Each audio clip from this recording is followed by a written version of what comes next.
In the twilight of the medieval world, when darkness was not merely the absence of light, but a tangible, living entity that crept into every corner of existence, Europe found itself haunted by a fear far more profound than any invading army or mythical beast. This terror emanated from the very earth upon which people walked, from the consecrated ground of churchyards and the lonely plots where they laid their loved ones to rest. It was the visceral, gut-wrenching dread that those buried with Christian rites and tearful farewells were not, in fact, resting in peace. That they were instead stirring in their graves, fighting against the natural order of life and death, rising from their tombs to torment and destroy the living. While modern culture gives us the elegant, romantic figure of Dracula, the historical truth is infinitely darker, more complex, and more terrifying. This is the story of the great vampire panics that swept through villages, fueled by mass hysteria, and led communities to commit unimaginable acts, digging up their own family members and desecrating their bodies in rituals born of pure terror. This is the forgotten history of how medieval Europe fought against the walking dead. To truly comprehend the vampiric hysteria that reached its peak in the 17th and 18th centuries, particularly in Eastern Europe, we must first transport ourselves to a world perpetually balanced on the edge of annihilation. This was not merely a time of superstition. It was an era of profound vulnerability. Wave after wave of the bubonic plague, known as the Black Death, had scarred the collective psyche. But it wasn't just plague. Endless wars, recurring famines that turned the land barren, and a complete lack of scientific understanding of disease created a cauldron of paranoia. In small, isolated villages where life was hard and the line between survival and death was razor-thin, the community was everything.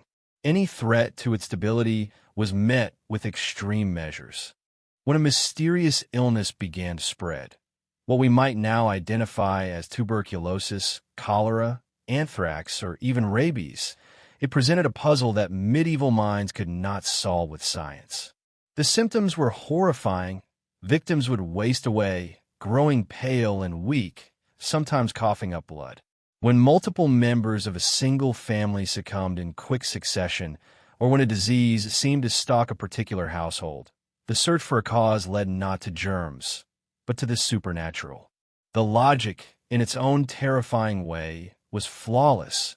If people started dying after a particular burial, the cause must be the person recently interred. The corpse, they believed, had become a naxerer, a German term meaning one who devours the night, or in Uper, a Slavic word for a restless, malevolent spirit. This being was not a sophisticated creature of the night. It was a bloated, ravenous corpse that fed on the life force of its surviving family and neighbors, often by first consuming its own burial shroud, then its flesh, before moving on to the living. The identification of a potential vampire followed a specific, folklore-driven profile. Suspicion often fell on those who lived or died outside societal norms. This included outsiders, social outcasts, individuals of questionable morality, unbaptized children, and most commonly, those who had committed suicide. Suicide was a grave sin against God, denying the individual a proper Christian burial and presumably damning their soul. This made them a prime candidate for returning as a force of evil. Tragically, the first person to die in an outbreak was also a frequent suspect, creating a cruel cycle of blame aimed at the initial victim. Folklore even held that certain signs at birth, like being born with teeth, a caul, the amniotic membrane, over the head, or even specific physical deformities, could predispose a person to this ghastly fate. Driven by a potent mix of grief, fear, and desperation, the villagers would seek permission from local authorities, a priest, a magistrate, or a regional lord, to take the most drastic step, exhuming the body of the suspected vampire. This was not a decision made lightly. To disturb the dead was a serious sin and a profound cultural taboo. But the fear of the walking dead outweighed the respect for the sanctity of the grave. The act of unearthing the coffin was a communal event, charged with a palpable, heart-pounding dread. What they discovered when they pried open the coffin lid was, to their eyes, undeniable proof of their worst fears.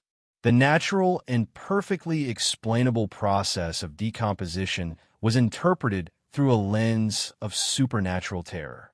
The body swelling, caused by gases produced by internal bacteria, was seen as a sign that the corpse was fed and bloated with blood it had stolen from the living. Dark liquid seeping from the mouth and nose, a result of decomposition, was mistaken for fresh blood, evidence of a recent feast. The retraction of the gums, which makes teeth appear more prominent, and the shedding of the skin around fingernails, creating the illusion of growth, completed the monstrous picture. The corpse might even have been found in a different position than it was buried in, a phenomenon caused by the shifting and settling of the body as it decomposed. For the villagers, this was not science. It was a confirmation of a nightmare. They were staring at an active, malevolent vampire. It was at this moment of horrified confirmation that the ritual of cure would begin. This was not a haphazard act of violence, but a meticulous, step-by-step process rooted in centuries of folk belief. The goal was not just to kill the creature, but to utterly destroy its physical form and prevent its spirit from ever returning. The first and most common line of defense was staking. The villagers would use a sharpened stake made of hawthorn or oak, woods believed to have purifying properties, and drive it through the chest of the corpse, often aiming for the heart. The act was both symbolic and practical. Symbolically, it destroyed the heart, the source of the creature's life and evil. Practically, it was believed to physically pin the body to the earth, preventing it from rising from its grave. Contemporary accounts sometimes describe a piercing scream or groan emanating from the corpse as the stake was driven home, a sound we now know was likely the result of pent-up gases being forced out through the throat. If staking was considered insufficient, or if the vampire was believed to be particularly powerful, the next step was decapitation. Using a sharp tool, often the same shovel used for digging, the head would be severed from the body. The logic was brutally pragmatic. Even if the body managed to rise, without its head properly attached, it would be disoriented and unable to navigate its way back to the village to harm the living. The head was then carefully repositioned in the coffin, often placed between the legs, under the arm, or facing downward. This was a further measure to confuse and disable the creature. For the most stubborn and feared cases, the final, most extreme measure was employed: complete cremation. The heart of the corpse might be cut out first, seen as the epicenter of its unnatural power. The body, and often the heart separately, were then burned on a pyre until nothing but ashes remained. Fire was universally recognized as the ultimate purifying agent, capable of obliterating any trace of evil. But the ritual did not end there. The resulting ashes were not simply reburied.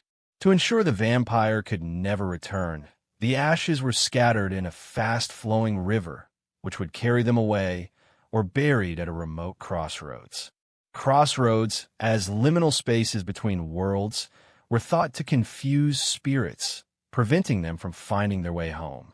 This act of total annihilation, burning and scattering, was the ultimate expression of a community's desperation. It was an attempt to erase the individual not just from the physical world, but from the spiritual one as well, a final safeguard against the unseen. The vampire panics were not confined to whispered folklore. They were documented in official reports, church records, and even newspapers that circulated across Europe. The cases of Petar Blagojevich and Arnold Paole in early 18th century Serbia became international sensations. Official documents, filed by military surgeons and Habsburg officials, described in clinical detail the exhumation of bodies that appeared fresh, with liquid blood in their mouths and signs of new growth. These reports were read with fascination and horror by the educated classes, sparking philosophical debates about the boundaries of life and death, and even influencing early Gothic literature. The true horror of the medieval vampire legend, therefore, lies not in the mythical creatures themselves, but in the actions of the living. It is a story of profound human trauma. It reveals how fear, when amplified by ignorance and the very real trauma of uncontrollable disease, can lead a community to commit acts of profound violence against those they once loved. The real monsters were not the bloated corpses in the graves, but the potent, invisible forces of plague, famine, and superstition that drove people to such extreme measures. The vampire was a dark mirror, a projection of society's deepest anxieties about death, disease, and the unknown, a fear so powerful it could turn grief into terror and loved ones into monsters to be destroyed. If this journey into the shadows of history has impacted you, if it has made you consider the powerful grip of fear on the human mind, then please share this video with others. Your like is more than a button. It is a vital signal that helps this channel